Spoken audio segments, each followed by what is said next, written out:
तो फिल्म शुरू होती है और हम एक बूढ़ी औरत को देखते हैं जो अपने बीमार हस्बैंड के साथ बिल्कुल अकेली रहे। उसके हस्बैंड की हालत बहुत खराब थी और उसे अकेले ही उनकी देखभाल करनी पड़ती है। एक दिन बूढ़ी औरत जब अपने कमरे में बैठकर सिलाई का काम कर रही थी तो अचानक उसे रूम से कोई आवाज आती, इसलिए वो अपने हस्बैंड के पास आकर उन्हें देखने लगी। अचानक उसे बाहर से भेड़िए के गुर्राने की आवाज आई, जिससे वो बुरी तरह डर कर सहम जाती है। तभी हम देखते हैं कि उनकी सारी भेड़ें भी किसी चीज को देखकर डर जाती हैं और शोर मचाते हुए इधर उधर भागने लगती हैं। और वो थी एक डरावनी बुरी आत्मा जो उनकी फार्म में घुस गई थी। अब बूढ़ी औरत जब किचन में काम कर रही थी तो उसके पीछे रखी कुर्सी अचानक से हिलकर और पीछे हट जाती है, जिससे वो समझ गई कि आत्मा मेरे आसपास ही है। अगले दिन बूढ़ी औरत का बेटा और बेटी, जिसका नाम लुइस था, वो अपने मॉम डैड को देखने के लिए घर आते। अब ये दोनों बहन भाई जिस तरह से अपनी माँ से बात कर रही थी वो देखने से साफ लग रहा था जैसे दोनों बच्चों की अपनी माँ से नहीं बनती और उनके बीच कोई अंडरस्टैंडिंग नहीं है। वो बूढ़ी औरत अपने दोनों बच्चों को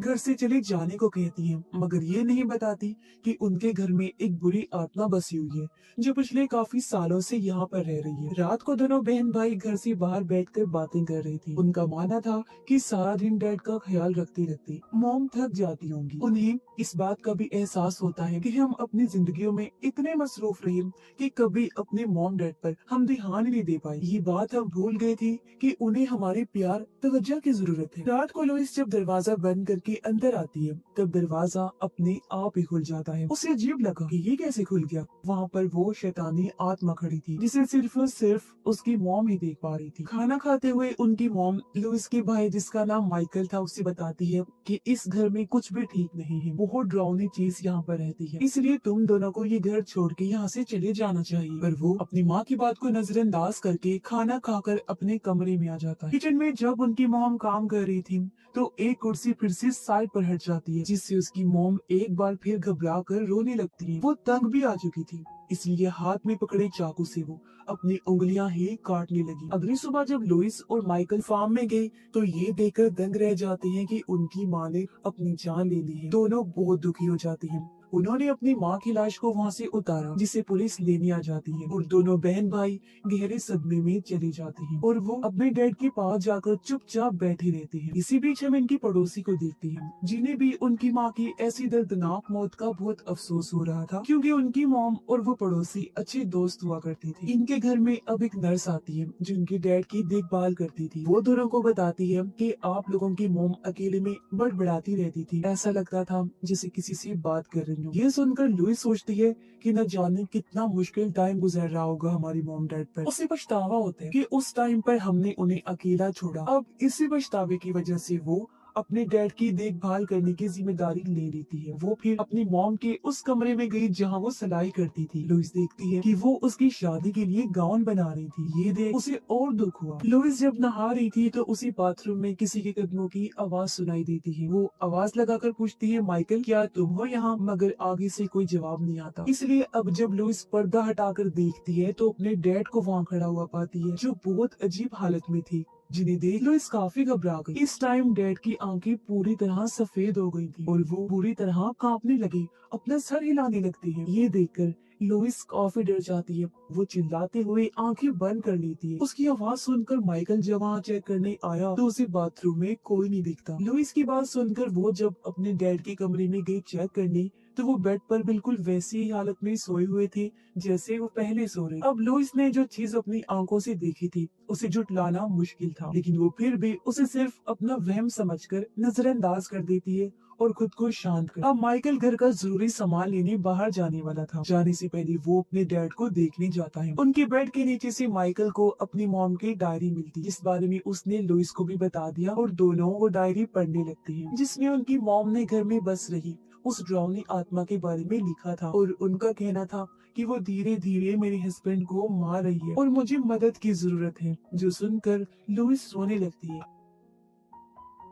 अब डायरी में जो जो चीजें लिखी हुई थी उन चीजों को दोनों बहन भाई घर में होने वाले हादसों के साथ मिलाने लगते और दोनों को किसी भी तरह से ये समझ नहीं आ रही थी कि आखिर उनकी मॉम ने अचानक से खुद की जान क्यों ली। इसकी वजह ढूंढने के लिए वो फिर से डायरी को पढ़ने लगती, जहाँ उनकी मॉम ने लिखा था कि मुझे उस आत्मा की आवाज सुनाई देती है और मैं उसकी मौजूदगी को महसूस भी कर सकती हूँ। वो ना सिर्फ मेरे हस्बैंड को बल्कि मुझे भी मारना चाहती है। अब ये लोग उस डॉक्टर के पास गए जो इनकी मॉम की लाश को मेडिकली चेक कर रहा था। वो इन्हें एक क्रॉस देते हुए कहता है कि मुझे ये आपकी मॉम की जेब से मिला है, जो सुनकर दोनों बहन भाई को काफी अजीब लगा क्योंकि उनकी मॉम कभी भी इतनी रिलीजियस मजहबी नहीं थी। इसके बाद दोनों बहन भाई घर आ जाते हैं, मगर उनकी बेचैनी बढ़ती ही जा रही थी। रात को लोइस जब अपने डैड की देखभाल कर रही थी तो अचानक डैड खांसने लगते हैं। तभी उनके मुंह से एक मकड़ी निकल कर आती है। घबराते हुए लोइस उसे पकड़ने की कोशिश करती है, मगर तभी यहाँ माइकल आ गया। वो पूछता है सब ठीक तो है। तब लुइस इस बात को छुपाते हुए कहती है कि हाँ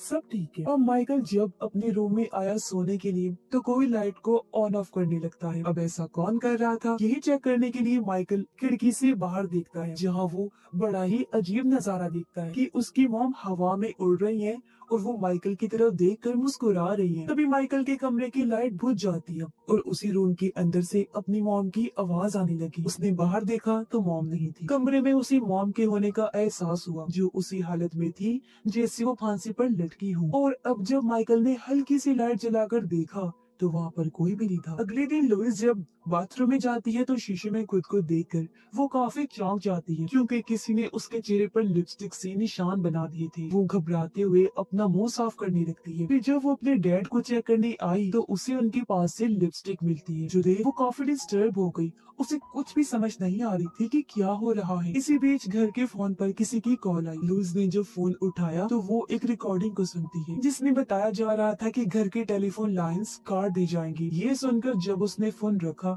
तो एक और कॉल आती है। इस बार जब लुइस ने कॉल उठाई तो मॉम की आवाज सुनती है, जो उन्हें इस घर को छोड़ जाने का कहती है। माइकल जब वापस आया तो वो घर के बाहर चर्च के फादर को देखता है, जो लुइस और माइकल के बारे में पहले से ही जानती थी। वो उन दोनों को बताते हैं कि तुम्हारी मॉम अक्सर मुझसे मिलने आया करती थी, जिस वजह से ही मैं तुम लोगों को जानता हूँ। वो उन्हें अपना नंबर देते हुए ये कहते हैं कि अगर किसी मदद की जरूरत हो तो मुझसे राब्ता कर लेना। पर ये सुनकर दोनों को लगता है कि शायद उस शैतानी आत्मा से जुड़ी हुई बातें फादर ने ही मॉम के दिमाग में डाली हो, इसलिए माइकल उन्हें घर से जाने को कहता है। उनके जाने के बाद माइकल अपनी वाइफ और बच्चों को कॉल करके कहता है कि मैं तुम्हें बहुत याद कर रहा हूँ और तुम्हारे पास आना चाहता हूँ। अब लुइस जब फार्म में जाकर अपनी मॉम की डायरी पढ़ती है तो उसे कांच टूटने की आवाज आती है। लुइस को लगा कि शायद माइकल ने कुछ तोड़ दिया है। उसने जब मुड़कर देखा तो वहाँ पर कोई भी नहीं था, लेकिन इसी बीच हम उसके पीछे दीवार पर शैतानी परछाई को नोटिस कर पाते हैं। अब लुइस को भी लगने लगता है जैसी मॉम की आत्मा वाली बात ठीक है। इस बारे में वो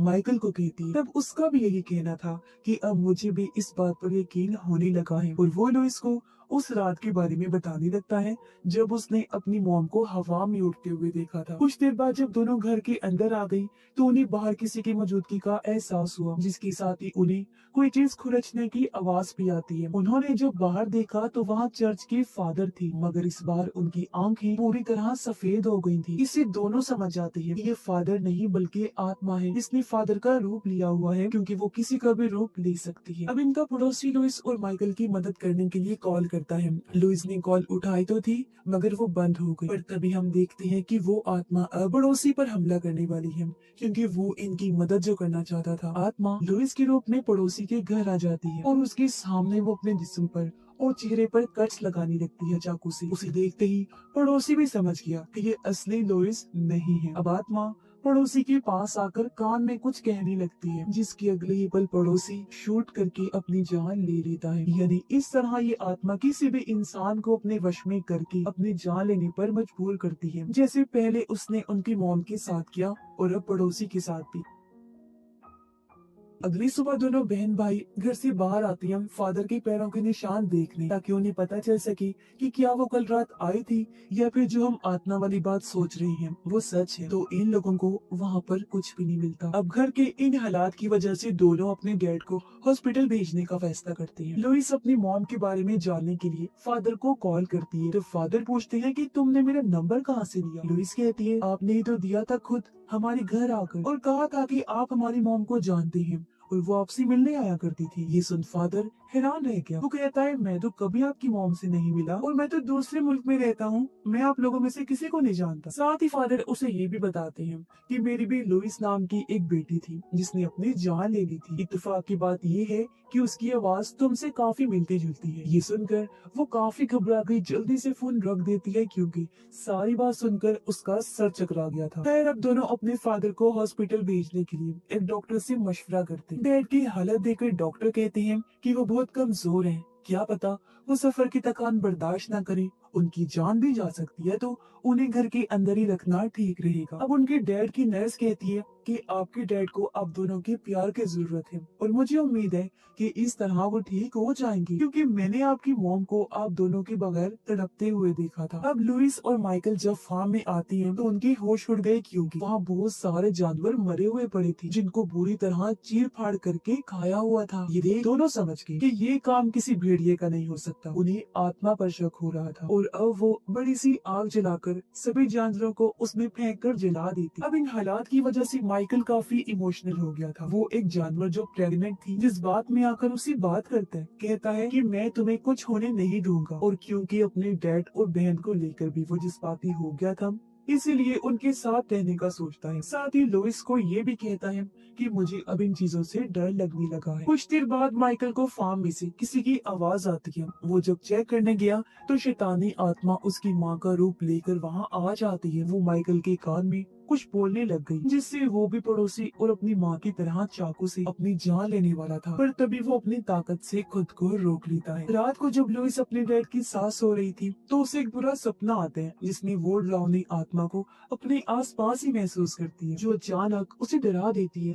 और अब जब जाकर उसने अपने साथ चेक किया तो उसके डैड वहाँ नहीं थे, बल्कि वो तो छत से चिपके हुए, जिससे वो काफी घबरा गई और अब चीखते हुए उसकी आंख खुल जाती है। यानी ये भी उसका बुरा सपना था। सुबह जब हुई तो माइकल उसे कहीं दिखाई नहीं देता। वो उसे हर जगह ढूंढने लगा। असल में वो अपनी जान बचाने के लिए अपने डैड और बहन को छोड़कर भाग गया था और अब इस बारे में जानकर लुइस को काफी बुरा लगता है। तभी लुइस से मिलने पड़ोसी की पोती आती है। वो लुइस को उसकी मौत के बारे में बताकर कहती है कि तुम्हारे डैड गल सड़ रहे हैं। ये सुनकर लुइस समझ जाती है कि ये असली पड़ोसी की पोती नहीं है, बल्कि इस बार भी आत्मा रूप बदलकर उसके पास आई है और वो लुइस को परेशान करने लगी। उसे नजरअंदाज करके लुइस माइकल को फोन करती है। जिस बीच यहाँ डैड की नर्स भी आ। दोनों बहन भाई की बहस चल रही थी कि तभी नर्स एक नोकदार चीज अपने गाल में घुसाने लगी। ये देख लुइस घबरा गई। वो उसे रोकने जाती है लेकिन नर्स ने उसे बेहोश कर दिया था और अब वो अपनी नाक और जिस्म के अलग अलग हिस्सों में औजार घुसाकर बेरहमी से अपनी जान ले लेती है। उधर माइकल जब अपनी वाइफ और बच्चों के पास आया तो ये देख वो पूरी तरह टूट जाता है कि उसकी फैमिली के सभी लोग मारे गए हैं। तो अब दुखी होते हुए माइकल गर्दन काट कर अपनी जान भी ले लेता है, लेकिन मरते हुए उसने देखा कि उसकी फैमिली तो जिंदा है और ये सब उस आत्मा की साजिश है कि माइकल की भी जान चली जाए। लुइस जब अपने डैड के पास थी